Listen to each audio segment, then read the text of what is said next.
येळ्ळूरमध्ये आहे. माझीच गल्ली म्हणजे गोरल गल्ली, माझं जुनं घर इथं. आणि माझे काही शेजारी, कारण हाच हे रविवार नाही, सुट्टी आहे आणि सुट्टीच्या दिवशी साप आला फिरायला. कोण बघितलेला म्हणजे तिथंच बसलेला पहिला. कसं आहे बघा, ग्रामीण भागात आपण बघू शकता वातावरण कशा प्रकारे आहे. एक दिवसापूर्वी आम्ही इथं आलो होतो साप पकडायला, आणि अडचण अशी आहे की 10 साप सोडले तरी सापडणार नाहीत. आणि आपण स्वतः परिवार, महिला आणि मुलं असतात तेव्हा किती काळजी घ्यावी लागते.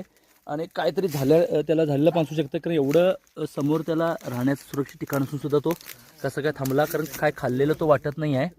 सापांना जखमा पण होऊ शकतात, काहीतरी अपाय होऊ शकतोय, पण तो थांबला हे खरं लक्षात घ्या. मी पहिला पकडतो त्याला, काय झालंय बघूया. मेलंय ते, जिवंत आणि मेलेल्या सापातला फरक कळत नाही. मी काही वेळापूर्वी येण्यापूर्वी त्याने जिवंत आहे म्हणत होते. मी आल्यानंतर त्यांना प्रश्न तोच विचारला, आणि हा साप मेलेला निघाला लक्षात घ्या. तर काहीतरी झालेलं आहे, आणि सापाचं तोंड हा मेलेला आहे म्हणून दाखवण्याचा प्रयत्न करतोय. आणि अशा प्रकारे त्याचा दात पण आतल्या बाजूला म्हणजे मासामध्ये आत लपलेला असतोय. मी एकाच हाताने पकडत असल्यामुळे तुम्हाला दिसणार नाही, पण हा सापाचा जबडा आणि सुमारे 1 इंच लांब इथं त्याचा दात असतो लक्षात घ्या. हा खाल्लेला नाही आहे, मी बाहेर होतो लक्षात घ्या.